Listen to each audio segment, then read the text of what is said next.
The amber lights pulsed against the beige walls, silent, rhythmic, terrifying. Most people working in the Pentagon didn't even know what that specific flash pattern meant, but I knew exactly what it signaled. It meant a level 5 strategic asset had just gone dark, and I had exactly 4 minutes to initiate a containment protocol before the blackout became global. My heels clicked sharp and fast against the linoleum. As I zeroed in on the heavy blast door at the end of Corridor C, the one marked with the terrifying red letters, restricted access, eyes only. I heard the heavy chaotic thud of combat boots sprinting behind me before I heard his voice. My father, Colonel Robert Miller, a retired officer who still wore his high and tight haircut like a crown, was running after me in a blind panic. He wasn't worried about the national security crisis. He was worried about me embarrassing him. He lunged forward, grabbing my shoulder with enough force to spin me around, his face flushed with a mix of fear and humiliation. "Emily, stop. That's the war room, for God's sake." He screamed, his voice cracking so loud it echoed down the hall. "You're a secretary.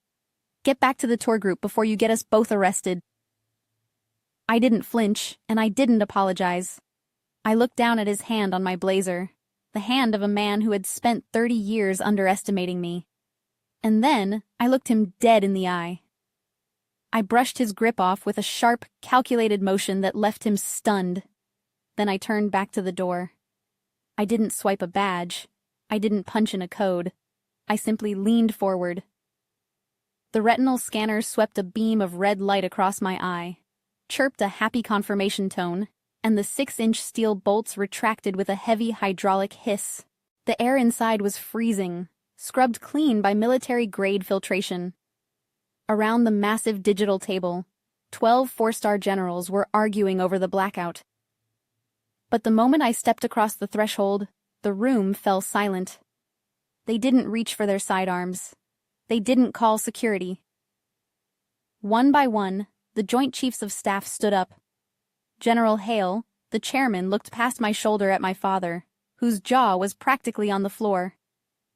"Remove that civilian," Hale barked to the MPs. "The commander has the floor." To understand why my father looked like he'd just seen a ghost, you have to understand the morning we just had. 4 hours earlier, he had dragged me to the Pentagon for a legacy tour, a specialized ego stroke for retired officers to relive their glory days. He had spent the entire morning apologizing for my existence. Every time we ran into one of his old service buddies, he would clap a hand on my back and offer the same condescending introduction with a forced smile. "This is Emily," he'd say, lowering his voice as if discussing a shameful medical condition. "She's in logistics, administrative support. It's a steady paycheck at least." He treated me like a confused tourist in the very building where I secretly commanded entire intelligence divisions. When we passed the Hall of Heroes, he actually stopped to explain to me what a Medal of Honor was, speaking slowly as if I were a child who couldn't grasp the concept of sacrifice. He had no idea that the boring desk job he mocked was a cover for a clearance level that didn't even exist when he was active duty. He saw a disappointment, but the government saw a weapon. He grabbed my arm, thinking he was saving his clueless daughter from federal prison. He didn't realize he was physically assaulting the only person in the building authorized to stop World War III. To understand how he missed the signs, you have to understand the boring job I've been doing for 10 years. My father, Colonel Miller, a man who believed the measure of a human soul was weighted in brass and ribbons, lived his life in a world of black and white. In his mind, there were only 2 types of people: the warfighters who kicked down doors, and the support staff who filed the paperwork after the dust settled. For 30 years, he had made it painfully clear which category mattered and which one I belonged to. To him, my lack of a uniform wasn't just a career choice. It was a character flaw, a sign that I lacked the grit to serve something bigger than myself. He had bought into my cover story with a dismissive ease that always stung more than I cared to admit. As far as he knew, I was a mid-level manager at a logistics firm in Northern Virginia, a boring corporate drone who spent her days tracking shipping containers and arguing over office supply budgets. He would ask me about my week with a glazed look in his eyes, nodding politely as I muttered vague things about supply chains and efficiency reports. He never pressed for details, because he simply didn't respect the answer.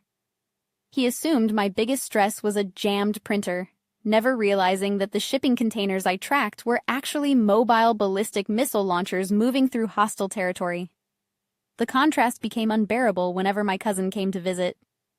Mark, a fresh-faced second lieutenant who looked like a recruitment poster brought to life, was everything my father had ever wanted in an heir. When Mark walked into the room in his dress blues, my father's posture would straighten, his face lighting up with a pride I had never been on the receiving end of. They would swap stories about boot camp and base housing, speaking in a shorthand of acronyms and shared experiences that effectively walled me out of the conversation. I would sit there nursing a drink, listening to my father praise Mark's service while throwing me a pitying glance. "Emily's doing well, too," he'd say, the enthusiasm draining from his voice. "She's keeping the private sector organized. Someone has to file those invoices, right?" I swallowed the insult just like I swallowed the truth. I wanted to scream that I didn't file invoices. I filed the president's daily brief. I wanted to tell him that while Mark was learning how to lead a platoon during training exercises, I was directing multi-agency task forces through asymmetric warfare scenarios that were currently unfolding in real time. Technically, as a GS-15 civilian intelligence director, I held the protocol equivalent of a full colonel. I outranked my cousin by a decade of experience and 3 pay grades.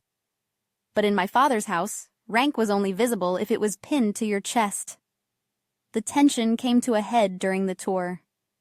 Right as we paused in front of a marble memorial dedicated to Cold War operations, my father stopped the group, his voice taking on that preaching, lecturing tone he reserved for me. He started talking about the silent sacrifices of the men who stood on the wall, gesturing grandly to the names engraved in stone. "You see, Emily," he said, turning to me in front of his friends, "this is what commitment looks like. It's not about a paycheck or a 401k. It's about putting your life on the line when nobody is watching." As he spoke, my phone vibrated against my thigh. 3 distinct urgent pulses. It wasn't a text. It was a critic alert. The highest priority notification the intelligence community possesses. I slipped my hand into my pocket, my fingers brushing the screen. I didn't need to look to know what it meant. A rogue satellite network had just gone dark over the Pacific, blinding our early warning systems in a volatile region. This was a flash override scenario. While my father was lecturing me on the abstract concept of duty, I was mentally running through the containment protocols for a potential nuclear standoff. I could feel the cold sweat pricking at my hairline, the adrenaline dumping into my system, sharpening my vision. "Are you even listening?" my father snapped, misinterpreting my focus. "I'm trying to teach you something about history." I looked at him, really looked at him. I saw the medals he polished every Sunday, the pride he wore like armor, and the absolute total ignorance behind his eyes. He was talking about history. I was trying to prevent the future from ending. I felt the crushing weight of my non-disclosure agreement, a legal gag that turned my life's work into a secret shame. I wanted to pull out my phone, show him the alert, and watch his world shatter. I wanted to tell him that sacrifice isn't always about dying in a muddy trench. Sometimes it's about living with the knowledge that you saved the world, and you can't tell a single soul, not even your own father. But I didn't. I just clenched my hand around the phone, the metal digging into my palm. "I'm listening, Dad," I said quietly, my voice tight. "I know more about sacrifice than you think," he scoffed, turning back to his friends with a shake of his head. "Sure, honey. I bet the logistics world is brutal." My father measured respect in ribbons and salutes. He didn't understand that in modern warfare, the most dangerous people in the room are the ones wearing business casual. The cafeteria noise was deafening, a chaotic mix of clattering trays and low chatter, but it all vanished the second my phone vibrated against the table. It wasn't the polite buzz of an email. It was the relentless, jarring pattern of a flash override. I glanced down, shielding the screen from the prying eyes of the tourists around us. The rogue satellite wasn't just drifting anymore. It had locked onto a friendly grid, and the timeline for interception had just collapsed from hours to minutes. Then came the text from General Hale, the letters glowing urgent and white against the black background. Assets blind. We need eyes. Get to the NMCC now. I didn't finish my coffee, and I didn't wait for a lull in my father's story about his glory days. I stood up, the chair scraping loud and harsh against the linoleum floor. The Emily who nodded politely at insults evaporated, replaced instantly by the director. I have to go, I said, my voice dropping an octave, stripping away every ounce of warmth. Stay here. It wasn't a request. It was a tactical directive given to a subordinate. My father blinked, his fork hovering halfway to his mouth, stunned by the sudden insubordination.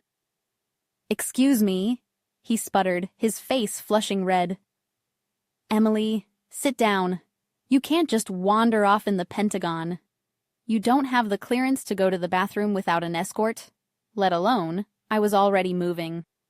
I turned on my heel and hit the main corridor at a brisk, purposeful pace, my mind already calculating the quickest route to the National Military Command Center. I heard him scramble up behind me, his heavy footsteps clumsy against the polished floors.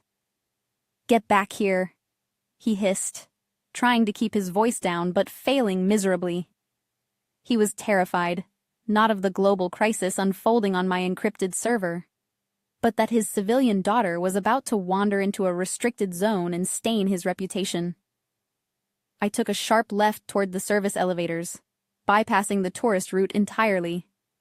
My father struggled to keep up, breathless and angry, shouting about maps and protocols he hadn't read in 20 years. I knew every blind corner, every sensor blind spot, and every shortcut in the E-ring better than I knew the floor plan of my own apartment. I wasn't trying to humiliate him. Honestly, I barely registered his presence anymore. He was just background noise, static on a secure line that I needed to clear. He thought I was lost, panicking and making a fool of myself. I wasn't running away from him. I was running toward the one place where his opinion didn't matter, and my commands were absolute law. The hallway finally ended at the blast doors, and my father's patience ended with it.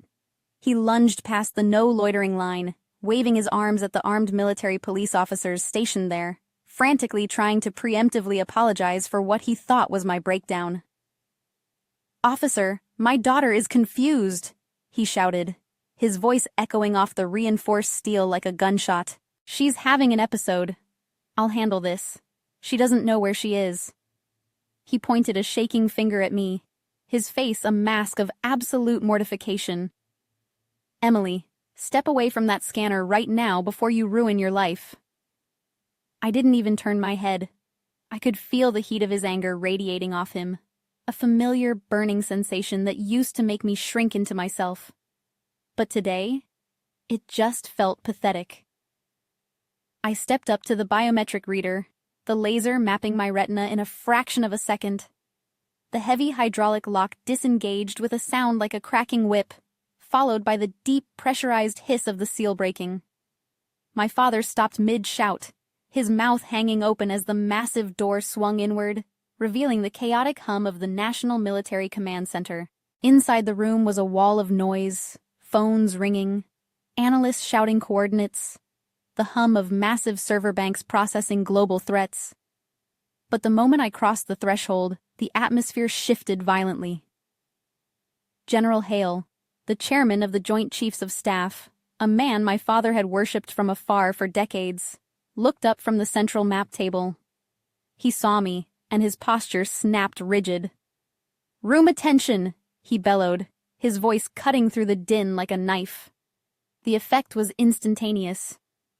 50 highly trained officers froze in place, silence slamming into the room with physical force. My father, standing in the doorway behind me, instinctively snapped his heels together, his chest swelling with a reflex honed over 30 years of service. He actually smiled, a small confused smirk of validation, thinking that perhaps, just perhaps, his rank still held sway here. He thought the chairman of the Joint Chiefs was acknowledging him. General Hale marched across the room, his medals chiming softly against his chest. He walked right past my father, didn't even blink at him, and stopped directly in front of me. The silence stretched, heavy and suffocating, until Hale spoke. "Director," he said, using my operational title with a difference that seemed to suck the air out of my father's lungs. "The bird is dark. We have total signal loss over the Pacific grid. What are your orders?" I didn't look at my father. I couldn't afford to. I walked past the general to the main console, my fingers flying across the tactical keyboard as the massive screens turned from amber to red. "Initiate protocol blackout immediately," I commanded, my voice steady, amplified by the sudden quiet of the room. "Reroute the signal through the secondary node in Guam. I want a localized jamming frequency on the southern border of the grid. If they can't see us, they can't target us." I paused, finally turning back toward the entrance where my father stood, frozen like a statue of a man whose entire world view had just crumbled. He looked small. He looked terrified. He looked at me not as his disappointment, but as a stranger who spoke a language of power he couldn't comprehend. I turned back to General Hale, my face impassive. "And General, clear the entryway. We have unauthorized civilians in the secure zone. This is a level 5 operation. 2 military police officers, both majors, ranking officers who would have normally saluted my father, stepped forward and gripped his arms firmly. "Sir, you need to come with us," one of them said, his tone leaving no room for argument. "You do not have the clearance to hear what she is saying." My father didn't fight them. He just stared at me, watching as the generals leaned in to hear my next command, watching as the blast door slowly began to close between his world and mine. He wanted a soldier for a child. He got a commander. And as the MPs escorted him out, he finally realized that the desk job he mocked was the reason he was still sleeping safe at night. The silence that falls over a command center after a crisis is averted is heavier than the noise of the panic itself. For 4 hours, the room had been a cacophony of shouting voices, ringing phones, and the hum of cooling fans pushing overdrive to keep the servers from melting. Now, the only sound was the low, steady rhythm of the air recyclers and the soft click of keyboards. As analysts began the tedious work of documentation, I stood at the central console, watching the main screen turn from a terrifying blinking crimson back to a steady, reassuring blue. General Hale walked up beside me, his presence looming large, even in the quiet. He didn't offer a medal or a speech. Men like him knew that the job was its own reward, and silence was the highest form of praise. He simply placed a heavy hand on my shoulder, a gesture of respect that felt more grounding than any award ceremony my father had ever dragged me to. "Good work, Director," he said, his voice gravelly with fatigue. "We stabilized the grid. The secondary node held." He paused, looking toward the blast doors where my father had been escorted out hours ago. "Tell your father," I said. "Goodbye. I don't think we'll be seeing him on the visitor logs again." I walked out of the secure zone and into the late afternoon sun, the sudden brightness stinging my tired eyes. The transition was jarring, stepping from a world where I held the fate of nations in my hands, back into the mundane reality of a Virginia parking lot. My father was waiting by his car, leaning against the driver's side door with a posture that looked defeated. He looked smaller than I remembered, stripped of the bravado that usually armored him against the world. Around his neck, the bright yellow visitor lanyard dangled uselessly. The VIP access badge had been cut off, leaving only a jagged plastic edge, a physical mark of his revoked status. He saw me approaching and straightened up, instinctively trying to reassemble the hierarchy that had governed our lives since I was a child. He opened his mouth, and for a second I braced myself for the yelling, for the lecture on decorum, for the indignation. But it didn't come. Instead, he looked at the ground, shuffling his feet like a cadet caught out of uniform. "I didn't know," he muttered, his voice thick with a mix of embarrassment and accusation. You should have told me, Emily. You let me walk in there blind. You let me make a fool of myself. I stopped a few feet away from him, keeping a distance that felt like a canyon. I looked at this man, my father, the colonel, the hero of his own story, and I waited for the anger to rise. I waited for the resentment that had burned in my chest for 20 years to flare up. I thought about the Christmas dinners where he interrupted my stories to talk about my cousin's basic training. I thought about the time he told my high school guidance counselor that I was better suited for support roles than leadership. I tallied every interrupt, every eye roll, every dismissive pat on the head in a mental ledger that was pages long, and I felt nothing. The anger was gone, replaced by a cold, serene clarity. I couldn't tell you, Dad, I said, my voice calm and level, devoid of the pleading tone I used to use when I wanted his approval. That is the point of the clearance. It's not a secret club for show. It's the law. He looked up, his eyes flashing with a weak flare of his old defensiveness. But I'm your father. I'm family. You could have given me a hint. You let me treat you like... He trailed off, unable to finish the sentence because the truth was too ugly to speak aloud. You treated me the way you saw me. I finished for him, leaning back against the concrete barrier. And frankly, Dad, you never asked. In 10 years, you asked me about my commute. You asked me about my benefits package. You asked me if I was dating anyone. But you never once asked me what I actually did. You just assumed. The word hung in the air between us, heavy and final. He opened his mouth to argue, to rewrite history the way he always did, but the sound of heavy tires crunching on gravel cut him off. A sleek black government SUV pulled up to the curb, the tinted windows opaque and impenetrable. The driver, a young captain in full uniform, stepped out and opened the rear door for me, standing at rigid attention. My father looked at the car, then at the driver, and finally back at me. The reality of the situation settled over him like a shroud. He wasn't the protagonist of this story anymore. He wasn't even a supporting character. He was a bystander. I didn't offer to give him a ride. I didn't offer to grab dinner later to smooth things over. The bridge hadn't just been burned. It had been demolished by tactical ordnance. I have a debrief at the White House, I said, checking my watch. The president needs a summary of the outage before the evening news cycle. I stepped toward the open door of the SUV, pausing just long enough to look back at him one last time. You can take the metro home. The station is just across the lot. I climbed into the back seat, the leather cool and smelling of conditioned air. As the door thudded shut, sealing me inside the quiet capsule of my real life, I watched him through the tinted glass. He was standing alone on the curb, a graying man in a polo shirt, staring up at the massive fortress-like walls of the Pentagon, a building that respected his daughter more than he ever had. My father spent his life chasing medals to pin on his chest. I learned that the most powerful victories are the ones you never speak about. If you're the quiet professional in a loud family, let me know in the comments. We know who really runs the world.